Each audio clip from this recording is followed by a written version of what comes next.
165문 묻고 답하겠습니다. 세례란 무엇입니까? 물론 아버지와 아들과 성령의 이름으로 시는 것인데 주께서 이를 그리스도 자신에게 주시는데 그분의 피로 죄사함을 받은 바 그분의 영으로 거듭나게 되고 전자들과 영생을 주시고 그리스도와 인자들로 세우셨습니다. 또 세례의 의미나 세례받는 목사자는 교회에 엄숙히 받아들여지는 것이고 전적으로 그리고 주님께만 주고 개인적으로 그냥 들어가는 것입니다. 지난주에 우리가 성례에 대해서 살펴보았습니다. 그래서 성례는 세례와 성찬이 있음을 살펴보았습니다. 그래서 이번에 세례 살펴보고 다음번에 성찬에 대해서 살펴봅니다. 세례는 신약 성례의 하나입니다. 이 말은 성례가 세례와 성찬인데 그 중에 하나가 세례이다 이 말이죠. 그리고 물로 아버지와 아들과 성령의 이름으로 씻는 것이다. 세례를 줄 때 이제 물을 뿌립니다. 그런데 이것은 아버지와 아들과 성령의 이름으로 씻는 것이다. 그러니까 물로 나타내지만 실은 아버지와 아들과 성령의 이름으로 씻는 것입니다. 그리고 이것이 네 가지를 나타냅니다. 그래서 동그라미로 표현이 된 2, 3, 4, 5를 나타냅니다. 그래서 그리스도께서 이를 그리스도 자신에게 접붙임됨, 그러니까 이 세례 받는 자가 그리스도와 이렇게 접붙임된다. 이게 오늘 설교 시간에 살펴본 연합됨이지요. 네. 그래서 사람이 전부 다 늙고 병들고 죽지 않습니까? 이렇게 죽는 것이 바로 어떤 생명의 근원이 되시는 예수 그리스도에게서 이제 멀어짐을 나타내요. 그래서 가지가 마른다 그랬는데 혹시 여러분 마른 꽃 들어보셨어요? 이번에 노벨 문학상을 한강 씨가 탔습니다. 그런데 이제 우리나라가 여러 고난이 있지 않았습니까? 일제 강제 점령기, 한국 전쟁, 또 그 이후로 권위주의적인 정부, 이제 그로 인해서 좀 마음 아픈 사건들이 일어났습니다. 근데 사람들은 이러한 것을 경험을 하면은 이것들에 대해서 생각을 하게 됩니다. 그러면서 사고가 깊어지지요. 그래서 한강시 말고도 이러한 문학적 완성도나 사고의 깊이에서 상당한 수준에 이른 문학가들이 있었는데 이들의 작품이 번역되지 않아서 세계에 알려지지 않았고 그래서 노벨상에 가까이 접근하지 못했던 것뿐이다. 이렇게 평하기도 합니다. 이렇게 나열되는 작가들 중 한 분이 또 박완서 씨입니다. 박완서 씨가 마른 잎이라는 소설을 썼어요. 그 주인공, 여자 주인공은 이제 아마 60대인데 어느 날 고속버스를 타고 가다가 우연히 옆에 앉은 노 신사와 연정이 일어난 것입니다. 둘 다 배우자를 잃었고 그래서 그 나이에 소녀처럼 마음이 뛰고 누군가에게 조잘조잘 이야기하게 되고 하는 이러한 것들을 문학가답게 얼마나 잘 그렸는지 모릅니다. 그리고 그 옆에 탄 노 신사가 교수로 은퇴하였고 재산도 있고 등등 해서 재혼을 하는데 이런저런 면에서 부족함이 없습니다. 이러한 일들을 사소한 관점으로 자녀들의 반응까지 잘 담아냈어요. 그런데 이 그녀가 재혼을 포기합니다. 그 이유가 뭐냐면 자신에게는 젊은 나이가 갖는 이러한 정욕이라는 것이 없다라는 것이에요. 젊은 사람은 아이를 몇 나 키우면서도 배우자와 하나가 되는 이런 뜨거움이 있는데 나이가 들면은 이것이 사라진다는 거예요. 그래서 작품 이름이 마른 꽃입니다. 의미하는 바가 있지요. 네. 그래서 문학가들은 이렇게 사람의 어떤 한 단면들을 잘 읽어내는 것이에요. 그래서 젊을 때 갖는 어떠한 이것을 어떤 단어로 표현해야 될지 모르겠는데 영어로 하면 패션이 해당될 거예요. 어떤 정열, 열정, 정욕 이렇게 표현이 되는데 이것이 건강하게 표현이 되면 이제 얼마나 좋은지 모르죠. 그래서 우리가 죄 짓기 전에는 아담과 하와에게 이런 순수한 이런 패션이 있습니다. 그래서 패션이 있으니까 열정이 있으니까 무슨 일을 집중해서 이루어내는 것이에요. 근데 이 패션이 없다라는 것이 늙음이 되는 것입니다. 그리고 젊었을 때 이 패션은 또 죄성이 있어서 이걸 잘못 사용하는 것이에요.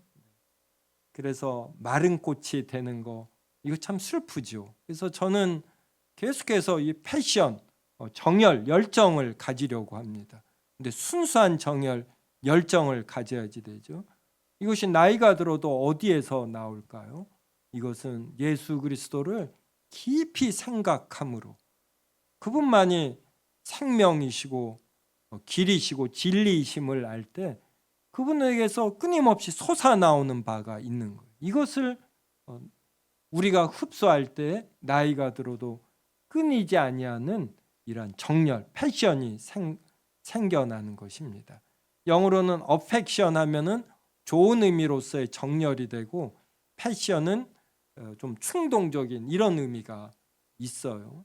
근데 충동적으로 할 때 사람이 얼마나 열정적으로 합니까? 그러듯이 우리가 좋은 의미의 패션을 갖는 거 아주 중요하죠.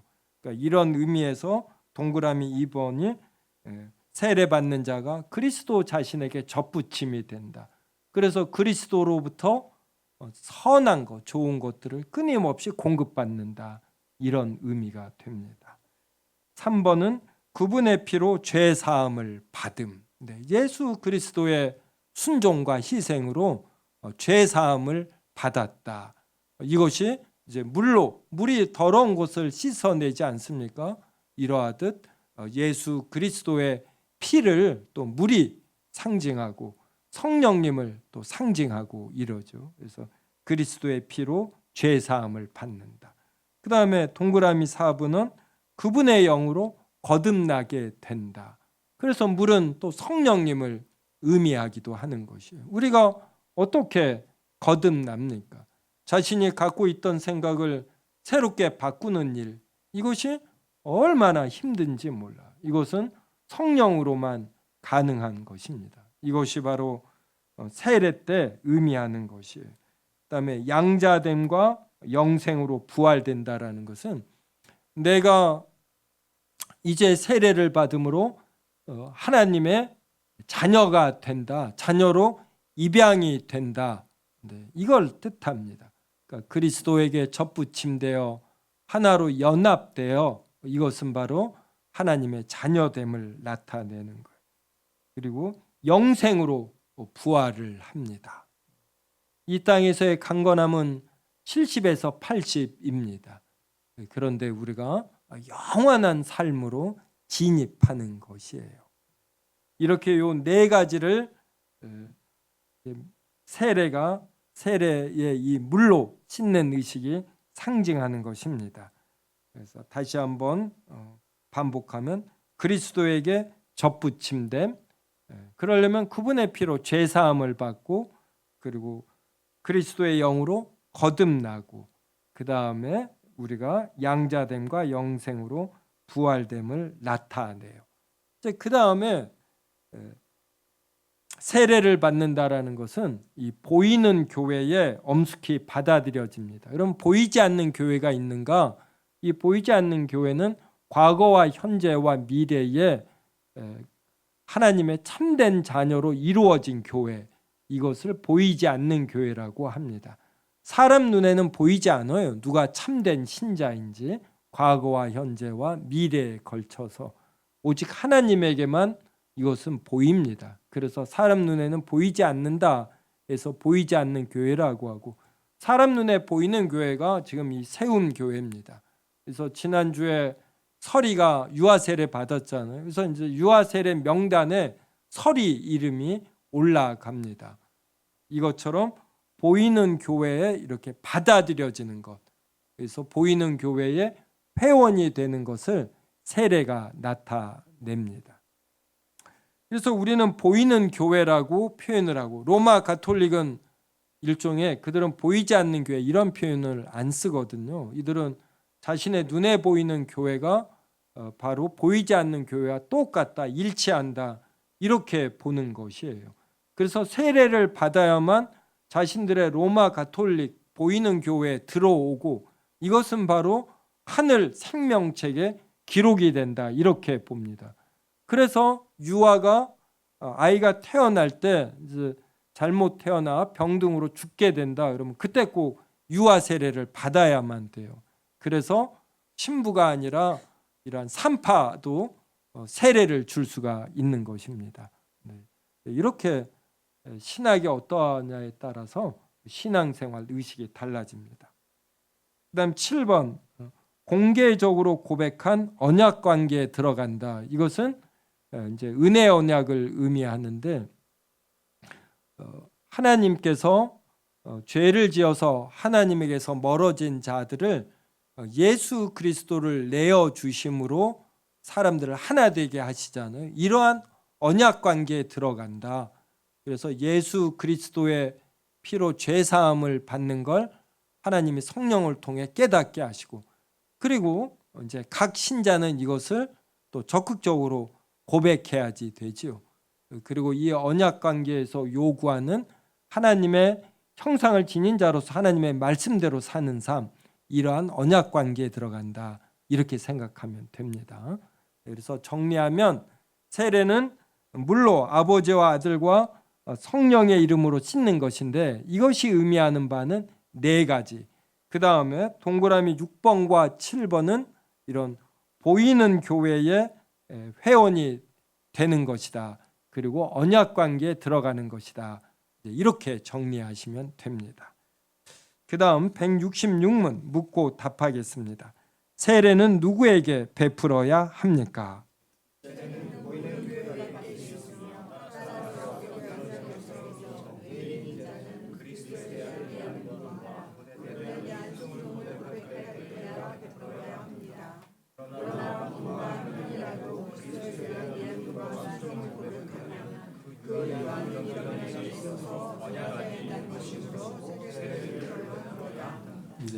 세례는 교회 밖에 있으며, 따라서 약속의 언약에서 외인인 자는 그리스도에 대한 믿음과 그분에 대한 순종을 고백할 때야 베풀어야 합니다. 그래서 이것을 정리하면, 일단 이 보이는 교회에 이제 들어오려고 하는 자, 보이는 교회에 있으면서 동그라미 2번 그리스도에 대한 믿음과 순종을 고백하는 자에게 베풀어야지 됩니다.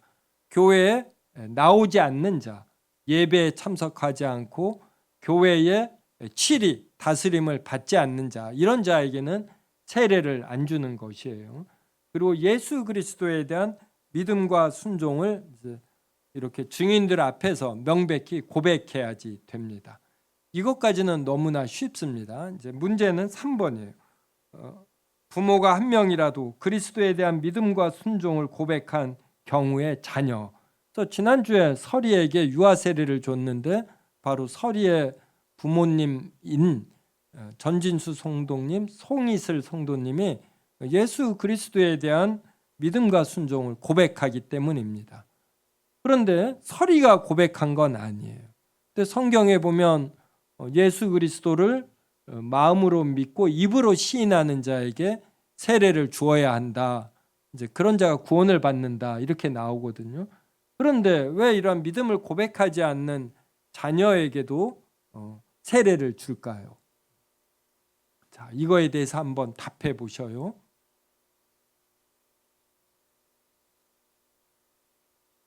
늘 답을 잘하시는 우리 배영일 성도님 한번 답해 보시겠어요? 이거는 아유 겸손하시게. 또 다른 분 한번. 그러면 대화를 쉽게 하기 위해서 유아 세례를 주지 않는 교단이 어딜까요?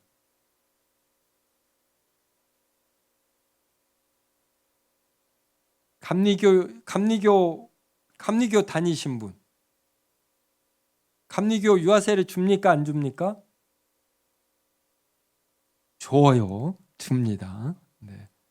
유아세례를 주지 않는 교단, 네. 침례교예요. 그럼 침례교는 왜 유아세례를 안 줄까요? 침례교는 교회를 주는 그리스도시요 살아계신 하나님의 아들이시니이다 라는 신앙 고백 위에 세웠다고 봅니다. 이거 굉장히 재밌어요. 이거 한번 찾아보겠습니다. 마태복음 16장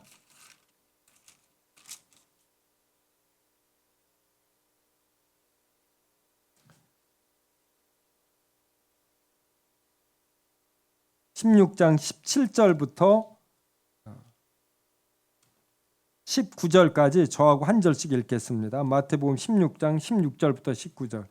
시몬 베드로가 대답하여 이르되 주는 그리스도시요 살아계신 하나님의 아들이시니이다.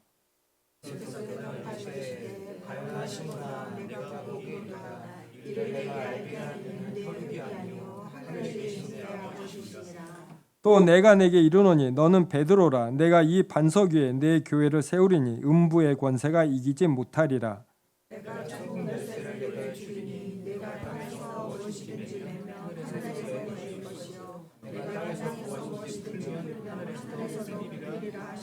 네. 18절에 이 반석 위에 내 교회를 세운다 그러잖아요. 근데 이 반석이 로마 가톨릭은 교황으로 봅니다.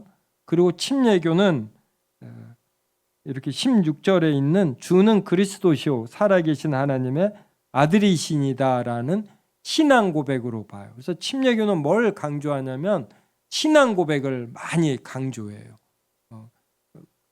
세례를 받는 자, 직분을 받는 자의 이러한 고백, 신앙 고백을 강조합니다. 침례교는 이 신앙 고백을 강조하기 때문에 세례를 받을 때 이런 고백을 하는 자에게만 세례를 줘요. 그리고 그들은 이런 신앙 고백을 하는 자들이 모이면 이 교회를 완벽한 교회라고 봅니다. 내일 김주현 전도사님이 강도사 인허를 받는데 어디에서 받습니까? 네, 화평교회. 근데 이 화평교회는 주보를 잘 보시고 기억해 주셔서 너무 고마워요. 그런데 제가 말하는 것은 특정 장소가 아니라 지교회가 아니라 헌법 아까 교회 정치에 나오죠. 어디에서 인허를 받는다? 장로교는 노회예요, 노회. 침례교는 그 해당 교회에서 받아요. 그런데 장로교는 노회에서 받습니다. 그러니까 침례교는 신앙 고백을 하는 자들이 모이면 그 교회가 하나의 완전한 교회가 돼요. 그래서 다른 교회가 간섭을 안 합니다. 간섭할 수도 없어요. 그리고 그 지교회에서 설교를 잘하고 전도를 잘하면 신학교육을 안 받아도 이 사람들이 그 사람을 안수할 수 있어요. 목사로. 이게 회중교회의 정치 원리입니다.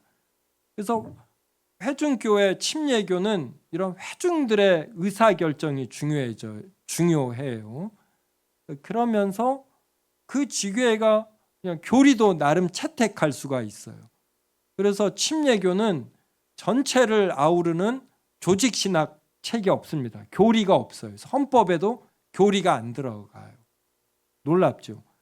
그러니까 침례교는 이런 표현하면 가장 싫어하는데 교파 중에 이단이 가장 많은 교파가 침례교예요. 하도 각 지교회별로 소견에 옳은 대로 하니까. 근데 이제 장로교는 이 반석 위에 교회를 세운다가 19절 보셔요. 내가 천국 열쇠를 내게 주리니 그러잖아요. 그래서 로마 가톨릭은 이 천국 열쇠가 베드로에게 주어져 있다고 봐요. 그래서 초대 교황이 베드로입니다. 그래서 교황이 누가 천국에 가는지 못 가는지 결정하는 열쇠를 갖고 있다고 봐요. 그 교황이 모든 일에 대한 신성 불가침에 결정을 할 수 있다고 봅니다. 그런데 우리는 이 말씀이 그대로 가면 마태복음 18장 보셔요. 18장 17절과 18절을 저랑 한 절씩 읽겠습니다. 만일 그들의 말도 듣지 않거든 교회의 말하고 교회의 말도 듣지 않거든 이방인과 세리와 같이 여기라. 진실로 너에게 이르노니 무엇이든지 너희가 땅에서 세면 하늘에서 되리니 무엇이든지 땅에서 설면 하늘에서 되리라. 여기가 복수가 되어 있죠. 그래서 이 천국 열쇠를 사도 전체에게 줬다고 보는 거예요. 이 사도 전체가 모임이 일종의 노예인 거예요. 노예. 노예가 앞에 장자가 빠진 거예요. 장로회라는 뜻이거든요. 장로회. 그러니까 사도회가 그 당시는 사도와 장로들로 이루어졌거든요. 현대에는 이제 사도들은 예수님 당시에만 있었고 지금은 장로들만 남은 것입니다. 그래서 장로들에게 천국 열쇠를 줬어요. 이것이 지교에서는 당회가 되고 교회들이 연합한 데선 노회가 되고 이 노회들이 연합한 데가 총회가 돼요. 그래서 장로교에서는 대부분의 의사결정이 당회와 노회와 총회에서 이루어집니다. 그런데 회중교회에서는 공동의회 이런 데가 중요하겠죠. 뭐 총회 이런 데가 교인총회 이렇게. 근데 장로교는 이런 당회가 중요한 것이에요. 여하간에 이래서 침례교는 유아에게 세례를 안 줘요. 그럼 감리교는 주거든요. 그럼 감리교가 유아 세례를 줄 때 이 아이가 신앙 고백을 안 하잖아요. 근데 뭐에 근거해서 줄까요? 그러니까 감리교, 성결교, 그러니까 장로교와 침례교 중에 칼빈주의를 택한 교단을 빼고 나머지는 전부 다 감리교와 좀 비슷해요. 교리가. 네. 이것도 핵심이고 너무나 재밌고 또 저에게 이 부분에 관하여 한번 이렇게 설교해 달란 이러한 요청도 있어서 오늘 좀 다루겠습니다. 로마서 9장을 보겠습니다. 로마서 9장 10절서부터 보겠습니다. 10절서부터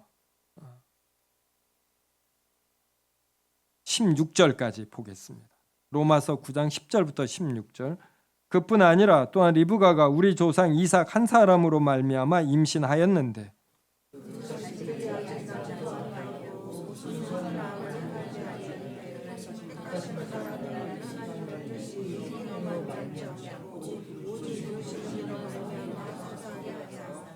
리브가에게 이르시되 큰 자가 어린 자를 섬기리라 하셨나니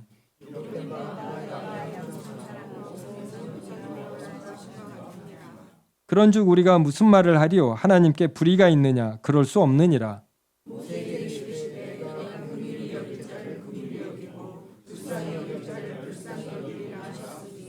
시작. 그런즉 원하는 자로 말미암음도 아니요 다른 박질하는 자로 말미암음도 아니요 오직 궁휼히 여기시는 하나님으로 말미암음이니라. 네. 이게 신학은 결국은 가면은 이 구절에 대한 해석 여부로 결정이 나요. 이걸로 교단이 많이 갈라지고 아까 말한 마태복음 16장 이거에 대한 해석으로 교회 정치가 갈라집니다. 그러니까 로마 가톨릭 그리고 감리교, 장로교 이게 전부 다 교회 정치를 표현한 면이거든요. 로마 가톨릭은 로마의 초대 교황인 베드로가 천국 열쇠가 있다. 감리교는 목사들 위에 감독이 있다. 그래서 이런 감독제를 택해서 감리교. 장로교는 그게 아니다. 장로들은 다 평등하다. 그래서 제가 이렇게 권위주의적인 모습을 안 가지려고 합니다. 당회에 있는 당회원들 목사와 장로가 전부 다 평등하다. 말씀 앞에서 이런 걸 갖는 거예요. 그렇다고 저에게 권위가 없는 것 아니에요. 제가 권위주의적인 모습을 일부러 안 갖는데 이거를 보고 혹시 권위가 없다 이렇게 또 여기시면 안 돼요. 자, 감리교는 지금 이삭이 리브가하고 결혼을 해서 리브가가 에서와 야곱을 임신했어요. 이들이 태어나지도 않았어요. 무슨 선이나 악을 행하지도 아니했습니다. 그런데 하나님이 내가 야곱은 사랑하고 에서는 미워하였다 그래요. 그러면은 하나님의 에서를 미워하면은 에서는 스스로 하나님의 자녀가 못 되는 거잖아요. 그러니까 바로 성경이 이런 질문을 하는 것이에요. 14절에 그런즉 우리가 무슨 말을 하리요? 하나님께 불의가 있느냐? 근데 뭔가 이상하지만 하나님께 불의는 없는 것 같잖아요. 그래서 그럴 수 없느니라. 하나님이 모세에게 이렇게 말씀하시되 내가 궁휼히 여길 자를 궁휼히 여기고 불쌍히 여길 자를 불쌍히 여긴다. 그래서 하나님의 자녀가 되는 건 원하는 자로 말미암는 것도 아니고 다른 박질하는 자로 말미암는 것도 아니고 오직 궁휼히 여기시는 하나님으로 말미암는다. 이런 말이에요. 그래서 17절도 보시오. 성경이 바로에게 이르시되 내가 이 일을 위하여 너를 세웠으니 곧 너로 말미암아 내 능력을 보이고 내 이름이 온 땅에 전파되게 하려 함이라. 하나님의 바로도 세우신 거예요.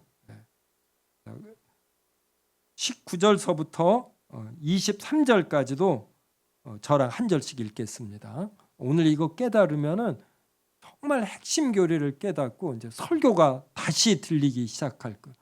정혜송 목사가 그렇게 강조하고자 했던 것이 이거구나. 네. 어떻게 보면 이걸 아는 분과 모르는 분으로 이렇게 구분이 되기도 해요. 요 사이에 맹장로님이 저에게 신학적 질문들을 계속하는데 드디어 이거에 관한 질문을 하셔요. 이거에 관한. 결국은 질문은 여기에 이르게 됩니다. 자, 19절부터 23절 한 절씩 있습니다. 혹 내가 내게 말하기를 그러면 하나님이 어찌하여 허물하시느냐 누가 그 뜻을 대적하느냐 하리니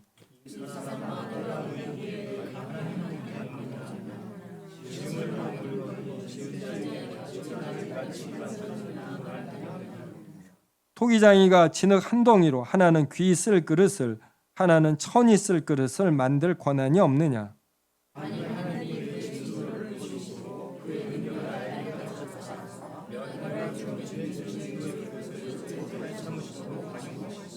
같이 읽습니다. 또한 영광 받기로 예비하신 바 궁율의 그릇에 대하여 그 영광의 풍성함을 알게 하고자 하셨을지라도 무슨 말을 하리요. 네. 여러분 이런 거 받아들여지셔요? 아, 우리가 그냥 진흙 덩어리에 지나지 않구나. 그래서 우리가 자기 자신을 부정한다는 게 이 뜻입니다. 예수님이 나를 따르려는 자는 자기 십자가를 지고 날마다 자신을 부인해야지 된다. 그러니까 우리는 존재 자체가 없었어요. 무입니다. 무. 근데 이러한 우리에게 존재를 주시고 그리고 생명을 주시고 게다가 하나님의 형상으로 만들어 주셨어요. 그리고 이러한 우리가 살도록 만물을 만드셨습니다. 그러니까 이걸 다 만들고 마지막으로 우리 사람을 만드신 거예요. 그러니까 우리가 이렇게 사람이 되는데 우리가 기여한 바가 있어요, 없어요? 없지요? 우리가 나는 사람이 되겠다 원한 적 있어요? 노력한 적 없어요. 이러한 존재임을 우리가 알아야지 되는 것이에요. 여기에서 신앙은 출발하는 겁니다. 근데 우리는 내가 사람이라는 것은 당연히 받아들이고 그리고 다른 사람과 견주어 무언가 더 많아야지 되는 거예요. 이렇게 신앙생활을 인식하면 다른 사람보다 더 많아지기 위해서 기도를 하는 것입니다. 기도가 자신의 존재감을 높이기 위한 경건을 이익의 수단으로 사용하는 이런 형태가 되는 거예요. 이러면서부터 기독교는 이제 좀 아쉬워지게 되는 것이죠. 이게 좀 악화되면은 이제 천박해지는 것이고. 그런데 우리 사람은 무였다, 무. 이러한 우리가 존재를 갖는 거예요. 그래서 자기가 자기를 사랑할 게 없는 겁니다. 근거가 없어요. 하나님이 주셨기 때문에 내가 인식도 하고 하나님이 주신 것에 대한 감사함을 우리는 가져야 할 뿐인 거예요. 이게 이제 창세기 1장 1절의 표현이 되죠. 태초에 하나님이 천지를 창조하시니라. 우리는 이렇게 창조를 받은 존재인 것이에요. 그래서 우리는 모든 걸 하나님께 비치고 있지 무엇 하나 우리가 이렇게 기여한 바, 관여한 바가 없는 것이에요. 근데 이것까지는 어떤 감리교나 여기도 다 동의를 해요. 이걸 또 거부하는 게 아닙니다. 그런데 이제 감리교로 말하면 이것을 일으킨 분이 아르미니우스예요. 아르미니우스가 이제 칼뱅 이러한 시대에 늦게 태어난 이제 제자벌에 해당이 됩니다. 그런데 하나님이 야곱은 사랑하고 에서는 미워하였다 할 때 정말 에서를 아무 이유 없이 미워하였다라면 이러한 하나님은 공정하시지 않다, 공의롭지 않다 이렇게 생각한 거예요. 어떻게 정의로우시고 공정하신 하나님이 누구를 이렇게 버리는 자로 미워하는 자로 정하시면 하나님이 정하셨는데 그가 어떻게 하나님을 믿는다고 할 수 있고 선행을 할 수 있겠느냐. 하나님은 이러한 폭력적인 하나님이 아니시다. 이렇게 생각을 한 겁니다. 그러면 하나님이 에서는 미워하고 야곱은 사랑하였다 했을 때 이게 무슨 의미인가? 그때 생각하는 게 하나님의 전지성이에요. 하나님은 미래의 일을 다 아신다. 그래서 에서와 야곱을 보니까 이들이 인생을 살 때 에서는 예수님을 믿지 아니하고 구원에 이르는 선행도 안 합니다. 근데 야곱을 봤더니 인생 어느 때 예수 그리스도를 믿고 구원에 이르는 선행을 하고 이 믿음을 끝까지 유지하는 거예요. 그래서 야곱은 사랑하고 에서는 미워하였다. 이들이 태어나기도 전에 무슨 선한 일을 하기도 전에 이렇게 해석을 한 거예요. 이제 이렇게 해석을 하려 보면 로마서 9장을 어떠해야지 돼요? 막 비틀고 그래야지 되죠. 그러하지 않고는 이게 해석이 안 되는 거예요. 근데 아르미니우스는 하나님의 공의로우심에 너무 꽂혀버린 거예요. 근데 우리는 하나님의 속성 모두를 똑같이 중요하게 여깁니다. 그래서 오늘 또 설교에서 언급을 했는데 더 설명하려다가 안 했어요. 하나님이 우리를 하나님의 형상으로 만드시고 그러면서 뭘 주셨다고 했어요? 뭐까지? 이런 인식 능력까지 주면서도 뛰어난 인식 능력을 주시면서 자유의지까지 주셨다. 이 자유의지를 주면 자유롭게 무슨 일을 할지 모르거든요. 그 실제로 아담은 이 뛰어난 능력에 자유의지를 갖는 이 자유의지를 갖고 자기결정권, 행복추구권, 과잉금지 원칙, 현대적인 용어로 표현하면 이러한 거에 근거해서 하나님을 거부했어요. 근데 이제 이게 굉장히 놀라워요.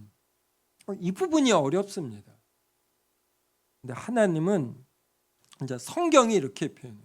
하나님은 로마서 9장에서 누구를 영원 전에 이들이 태어나기도 전에 누구는 택하고 누구는 버렸다 해요. 그러면서 하나님을 죄의 조성자라고 표현하지 않습니다. 에서를 버렸다라는 것은 에서로 하여금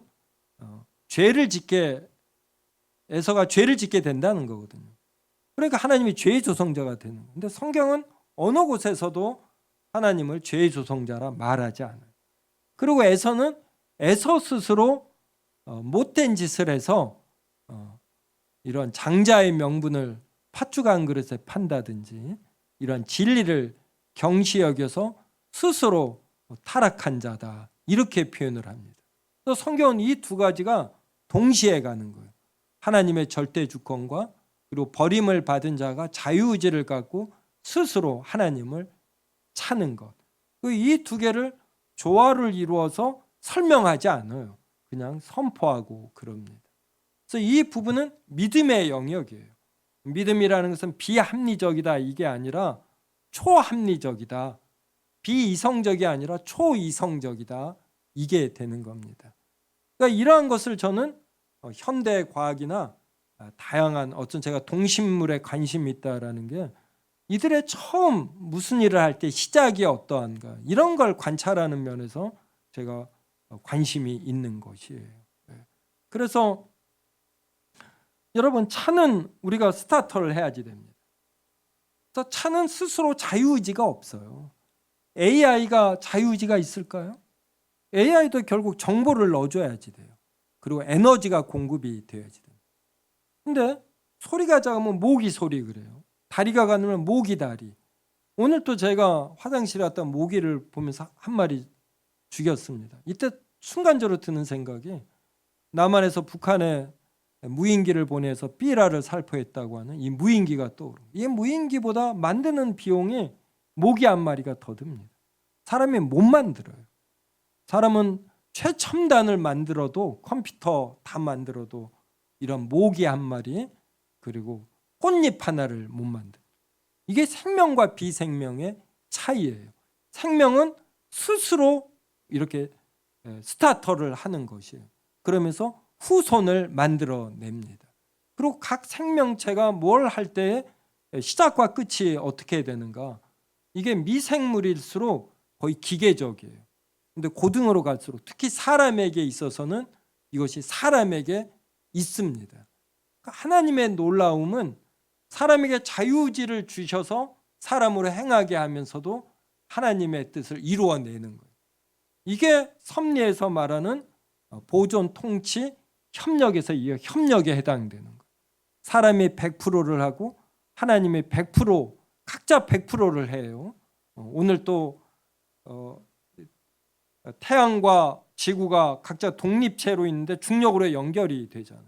그래서 하나님과 우리가 각자 이렇게 자유의지를 갖고 사는데 하나님에게서 멀어지지 않으면서 하나님의 이러한 통치 속에 우리가 있는 것이에요. 이걸 성경이 말하는 거예요. 그래서 장로교인이 된다라는 건 이제 이걸 알아간다는 겁니다. 그래서 이제 신학교 교수님들 이렇게 만나서 어떻게 내가 장로교인이 되었는가 할 때 몇몇은 자생적 장로교인이 돼요. 자기가 어려서부터 신앙생활을 하다가 이 고민 저 고민 하다가 성경에 이것을 보고 깨닫는 겁니다. 또 자신이 다니던 교파를 버리고 장로교로 와요. 특히 우리 교단은 청교회밖에 안 되고 수원의 신학교도 그렇게 크지 않습니다. 그런데 이런 이제 진리를 잘 가르치는 곳이라 이렇게 오게 되는 거예요. 그래서 이걸 한번 깨달으면 벗어날 수가 없어요. 왜냐하면 성경 전체가 이게 조화를 이루면서 몰려오는 이 감동, 이게 얼마나 큰지. 저는 이것을 94년 여름에 깨달았습니다. 서울 영동교회 교육자 한 분이 왔는데 칼뱅주에 근거한 설교를 하는 거예요. 이거 3-4번 듣고 성경 공부하니까 그때 알겠어요. 서울 영동교회 네노라는 신학자와 목사님들이 있었는데 성경에 근거해서 성경의 내용으로 설교하는 건 좀 약했어요. 근데 그분 걸 듣고 제가 깨닫고 이제 바로 내가 목회자로 부름받은 걸 확신하고 그때부터 지금까지 전혀 변함없이 더 강화하는 형태로 왔고, 그래서 제 소명이 이러한 내용이 잘 정리된 신앙 고백, 교리를 잘 드러내는 거예요. 그래서 지금까지 이것을 해온 것입니다. 그래서 성도 여러분, 한번 이제 세움교회 또 등록된 것도 하나님의 섭리적 차원이니까 이런 면에서 이것을 한번 이해해 보시려고 해요. 제가 이렇게 자신 있게 말할 수 있는 건 정말 어떤 지적 능력에서 뛰어난 신학자들이 어거스틴 때부터 갈고 닦은 내용이 정리되어진 것입니다. 저는 이런 면에서 굉장히 보수적이에요. 저는 어떤 긴 시간을 뚫고 살아남은 클래식을 굉장히 존중합니다. 저는 탁구 같은 거 할 때도 제 소견에 오른 대로 안 해요. 이미 잘 정리된 기술을 배워야죠. 이런 거에 돈을 지불하는 걸 아까워하지 않습니다. 그래서 무엇을 배울 때 저는 스승을 존중해요. 그러하듯이 이 교리도 제가 깨달은 거라면 위험한 겁니다. 굉장히 플렉서블하죠. 그런데 날고 기는 신학자들, 제가 따라갈 수 없는 지적 능력을 가진 분들이 경건성까지 갖춰 다 해놓은 겁니다. 저는 이것을 정리해서 좀 쉽게 전달하는 것뿐이에요. 그래서 저에게는 전할 내용과 이렇게 이러한 것들이 풍부히 있는 것이죠. 그래서 하나님의 섭리적 차원에서 세움교회 성도가 됐으니 마음을 열고 이것을 한번 이렇게 이해해 보려고 하셔요. 그러면 왜 정혜성 목사는 저렇게 열과 성을 다해서 신앙 고백 해설서를 쓰려고 하고 이것에 근거한 설교를 하려고 하고 그러는가 이걸 이해하게 되고 또 이 맛을 알게 될 때 하나님의 은혜로 이것을 알게 될 때 여러분의 신앙생활의 내용도 굉장히 달라지는 거죠. 삶의 순간순간의 만족과 인생을 살 의미가 더 커지는 것입니다. 그래서 오늘 핵심되는 것을 이렇게 말했고 이것을 이제 지금은 성령론이에요. 그리고 다음에는 이제 교회론도 하고 그런 이후에 이것을 제가 또 설교하게 될 것입니다. 그럴 때 더 상세히 드러내도록 할 것입니다. 그래서 장로교는 이 아이가 부모의 자녀로서 부모와 언약 관계에 있는 것이에요. 그 속에서 하나님께서 이를 하나님의 자녀로 이렇게 받으신 줄 알고 그래서 하나님의 은혜와 주권에 이 아이의 구원이 있음을 믿고서 세례를 베푸는 것이에요. 근데 예수 그리스도를 주로 고백하는 부모의 자녀이기 때문에 이제 이러한 은혜가 임하는 것입니다.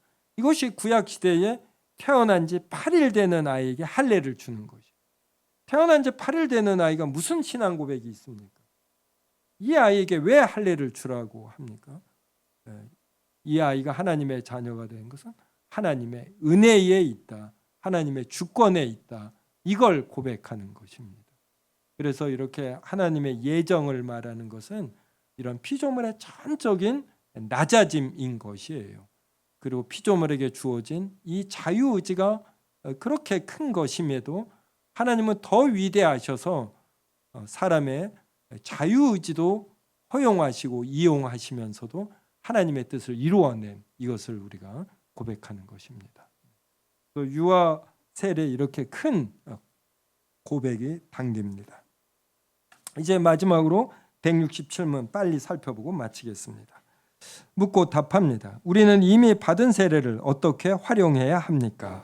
우리는 이미 받은 세례를 활용해야 하는가 필요하고 크게 무시하였는데 우리 모두가 이 세례를 수행해야 할 것입니다.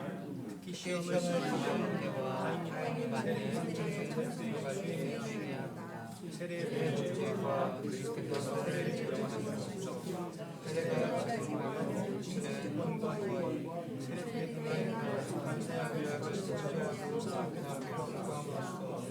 우리의 우리가 세례의 은혜와 세례의 조화하며 역행하는 것에서 겸손해짐으로써 세례의 성지자에게 최신체를 제사와 바라고 축복에 대하여 신이 사람으로서 그리스도 지키고 그리스도와 하여 세례를 받은 그리스도의 죽음과 부활과 영을 믿음으로써 믿음으로 성령과 있으며 세례를 때 그리스도께 자신의 이름을 영원히 전처럼 사모와 의로움의 생활 태도를 가지고 같은 성령으로 세례를 받아 몸이 되었으므로 형제의 사랑과 평화를 이루어서 이 의무를 수행해야 합니다.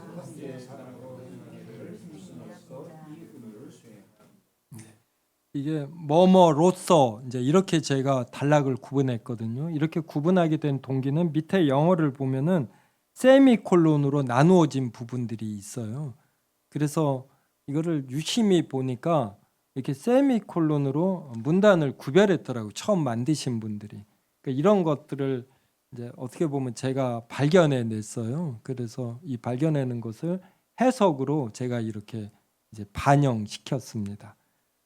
자, 이미 받은 세례를 어떻게 활용해야지 되는가? 그래서 세례를 받을 때, 그다음에 이미 세례를 받은 자는 세례식에 참여할 때 이것을 이제 활용해야지 됩니다.